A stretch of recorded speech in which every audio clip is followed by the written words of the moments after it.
सलमा की पढ़ाई पूरी हो चुकी थी। सलमा के पिता को अब सलमा की विवाह की चिंता सताने लगी थी। तभी सलमा के पिता एक पास के शहर में एक लड़का देखते हैं जो उनके पिता दोनों आपस में दोस्त होते हैं। तो सलमा के पिता सोचते हैं क्यों ना मैं अपने दोस्त से बात करूं सलमा के विवाह की, और जाकर उसके दोस्त से बात करते हैं। सलमा बेहद खूबसूरत होती है, अपने घर की इकलौती बेटी होती है। यहाँ दोस्तों मैं हूँ आरजे पटेल, और मैं ऐसी ही क्राइम स्टोरियाँ लाता हूँ, और ऐसी ही क्राइम स्टोरियाँ सुनने के लिए मेरे चैनल को लाइक करें, सब्सक्राइब करें, ताकि मेरा भी हौसला बना रहे और मैं आपके समक्ष आता जाता रहूँ। तो मेरे वीडियो को लाइक करें, सब्सक्राइब करें। सो दोस्तों आइए ज़्यादा समय न लेते हुए चलते हैं स्टोरी की तरफ। तो होता क्या है, सलमा के पिता पहुँचते हैं अपने दोस्त के पास, जिनकी पास के ही शहर में एक कपड़े की दुकान होती है। उनका कपड़े का बड़ा कारोबार होता है शहर के अंदर, जिसके उनके एक ही बेटा होता है जिसका नाम होता है जावेद। जावेद के और सलमा के विवाह के बारे में उनको बात करनी थी। तो जब सलमा के पिता जावेद के पिता के पास पहुंचते हैं, तब आपस में बैठते हैं, चाय नाश्ता होता है, और सलमा के पिता अपने लड़की के साथ शादी करने का प्रस्ताव उनके पास रखते हैं। तब जावेद के पिता भी राजी हो जाते हैं और जावेद और सलमा का विवाह तय हो जाता है। विवाह बस उसी महीने के अंदर उनके दोनों का विवाह हो जाता है। तो होता क्या है, जावेद घर का इकलौता बेटा होता है, अच्छा पैसे वाले होते हैं, शहर में मकान होता है, अच्छा खासा रहन सहन, अच्छी खासी उनकी कपड़ों के कारोबार से अच्छी खासी कमाई होती थी। जावेद के पिता दुकान में बैठा करते थे और उनके साथ जावेद भी बैठा करता था। जावेद और सलमा का विवाह अच्छी धूमधाम से होता है। सलमा एक पढ़ी लिखी सीधी साधी लड़की होती है, बेहद खूबसूरत भी होती है। जी हाँ दोस्तों, सलमा बहुत खूबसूरत होती है और एक दूसरे को देखकर वो दोनों विवाह कर लेते हैं। विवाह के बाद होता क्या है, अब उनका सुहाग रात का दिन आता है, जब सुहाग रात में दोनों कमरे में अकेले होते हैं। रात में उनका शारीरिक संबंध बनता है, सलमा का और जावेद का जब शारीरिक संबंध बनता है, तो सलमा देखती है कि बादल तो गरज रहे थे बहुत तेज, लेकिन बरसे नहीं। यहाँ दोस्तों आप सब समझ गए होंगे कि बादल बरसे क्यों ना बरसे, क्योंकि जावेद का पुरुषत्व कम था, मतलब मर्दाना ताकत कमजोर थी जावेद की। जावेद का लिंग भी छोटा था, तो जावेद से सलमा का पेट नहीं भरा, संतुष्ट नहीं हुई सलमा। तो होता क्या है, ऐसे ही सलमा किसी तरह से मन में अपने पत्थर रखकर ससुराल आने जाने लगती है। अब उसका मायका जाना होता है, मायके जाती है, सहेलियां उससे इटलियां करती हैं, पूछती हैं क्या कैसा रहा, लेकिन सलमा किसी से कुछ नहीं बताती, सबको अपना शौहर अच्छा बताती है।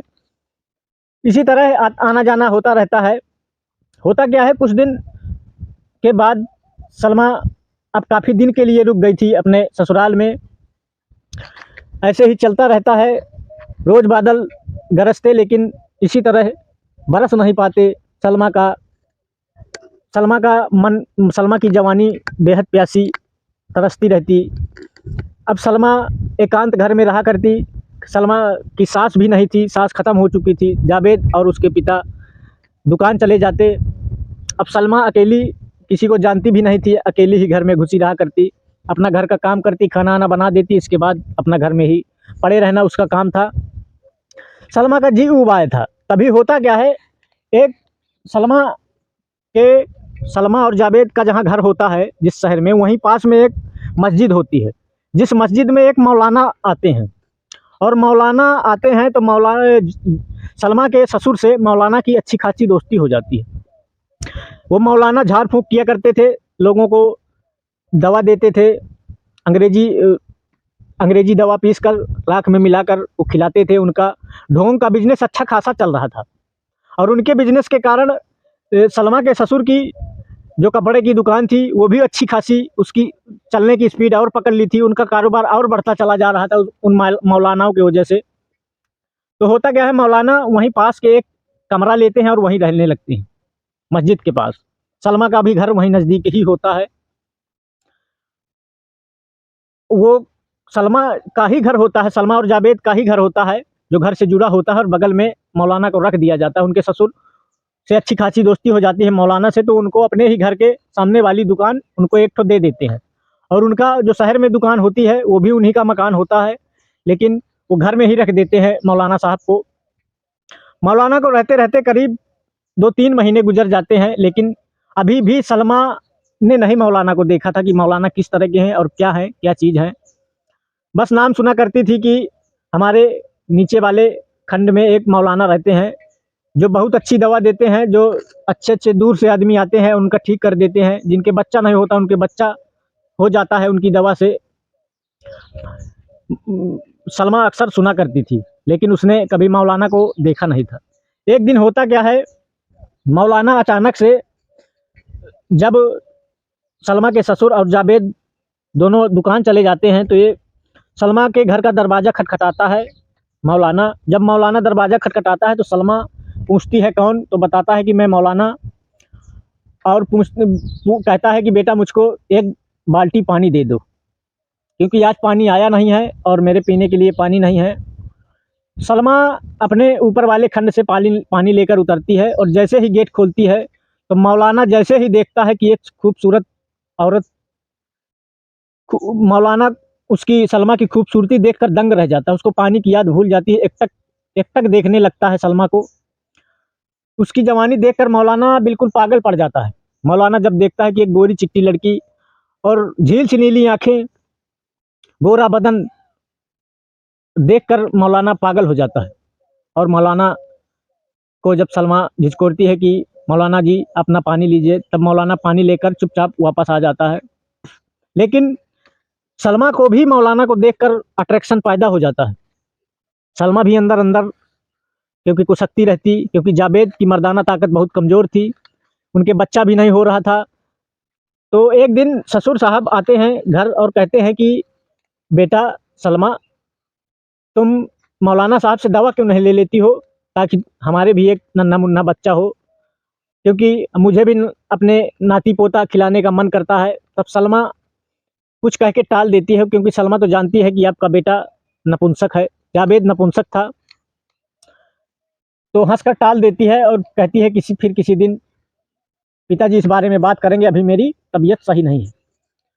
तब ससुर उसके दूसरे दिन चले जाते हैं अपनी दुकान।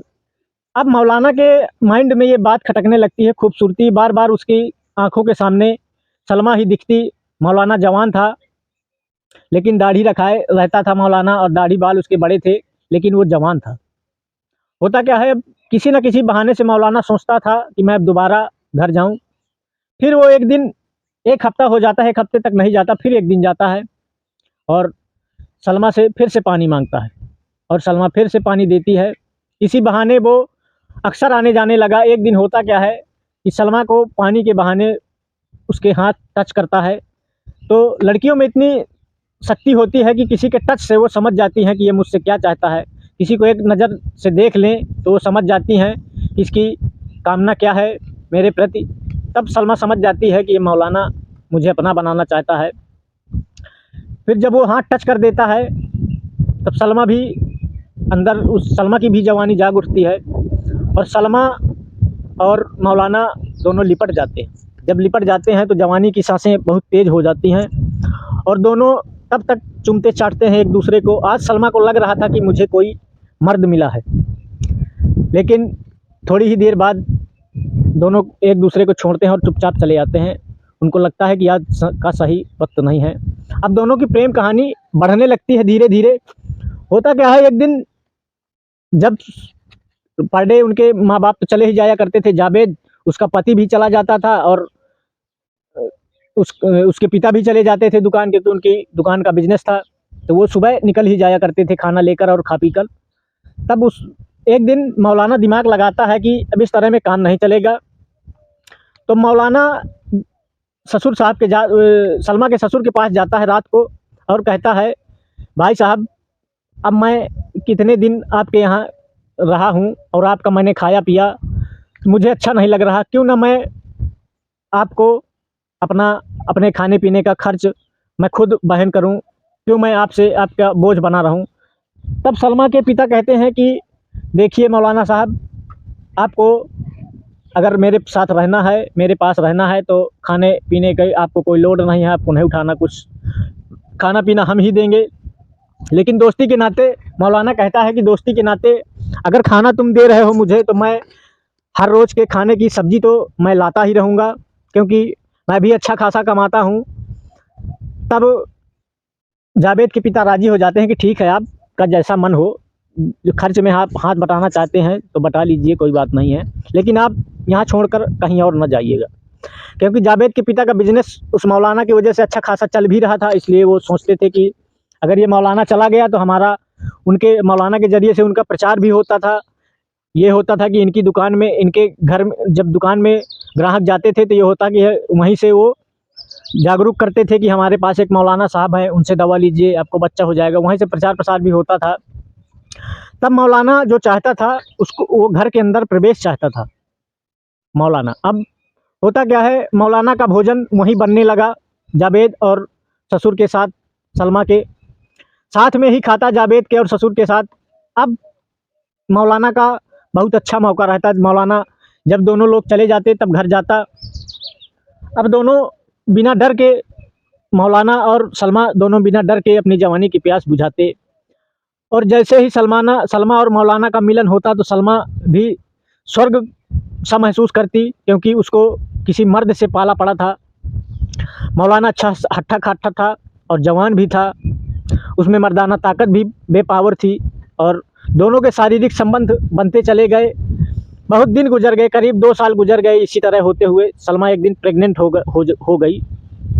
सलमा प्रेग्नेंट हो गई तो घर वाले बहुत खुश थे, उनको सबको लग रहा था कि ये जावेद का ही बेटा है सलमा के पेट में। एक दिन होता क्या है, सलमा और मौलाना दोनों साथ में लेटे हुए थे, तो होता क्या है कि दोपहर में अचानक से जावेद के पिता का चश्मा घर में ही रह जाता है।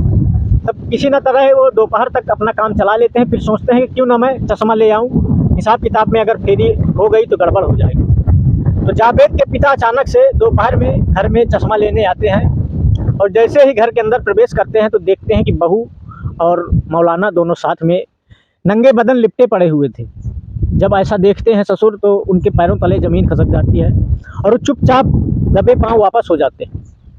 जब चुपचाप दबे पाँव वापस हो जाते हैं तो सलमा को लगता है कि कोई आया, तो सलमा छत में चढ़कर ऊपर से देखती है तो देखती है कि ससुर साहब आए थे। और सलमा जाती है और मौलाना से रोने लगती है, कहती है कि अब क्या होगा, अब तो बड़ी आफत हो जाएगी, क्योंकि आज ससुर साहब ने देख लिया और कुछ बोले नहीं, चुपचाप वापस हो गए हैं। जब सलमा रोने लगती है तो मौलाना सलमा को गले लगा लेता है, दोनों फिर से लिपट जाते हैं और संभोग क्रिया फिर से चालू कर देते हैं, क्योंकि बेपावर शक्ति थी मौलाना के अंदर, सेक्स पावर उसके अंदर बहुत था और उसी ताकत की वो प्यासी थी। सलमा की जवानी की प्यास बुझा रहा था मौलाना, और मौलाना की लत भी सलमा को लग चुकी थी, क्योंकि 2 साल से उनके शारीरिक संबंध बन रहे थे। तब होता क्या है, दोनों प्लान बनाते हैं कि अब हम यहाँ से कहीं दूर चले जाएंगे। सलमा से पूछता है मौलाना कि क्या तुम मेरे साथ चलोगी? तब सलमा कहती है कि आप जहाँ ले चलेंगे मैं वहाँ चलूँगी। तो मौलाना कहता है कि इन बाप बेटों के आने से पहले हम दोनों निकल जाते हैं। तो दोनों बाप बेटा के आने से पहले, वो रात को 8 बजे आया करते थे घर। तो मौलाना और सलमा अपने घर का जेवरात, नकदी कुछ पैसे समेटती है और मौलाना के साथ फरार हो जाती है। जब रात को बेटा और बाप दोनों घर आते हैं, जावेद और बाप, तब दरवाज़ा खुले रहते हैं। अंदर घुसते हैं तो ससुर देखता है कि बेटा मौलाना तो यहाँ कोई है ही नहीं। बेटा भी जब ऊपर जाता है वो कहता है कि पिताजी यहाँ तो सलमा भी नहीं है। बस 2 घंटे बाद उनको पता चलता है कि वो दोनों भाग चुके हैं। यह दोस्तों, सलमा और मौलाना दोनों फरार हो जाते हैं, क्योंकि सलमा के बिना मौलाना भी नहीं रह सकता था और मौलाना के बिना सलमा भी नहीं रह सकता था। यहाँ दोस्तों, मेरा इस कहानी से किसी को ठेस पहुँचाने का उद्देश्य नहीं है। कहानी अगर पसंद आए तो लाइक करें, सब्सक्राइब करें, ताकि मेरा भी हौसला बना रहे। सो दोस्तों, जय हिंद, जय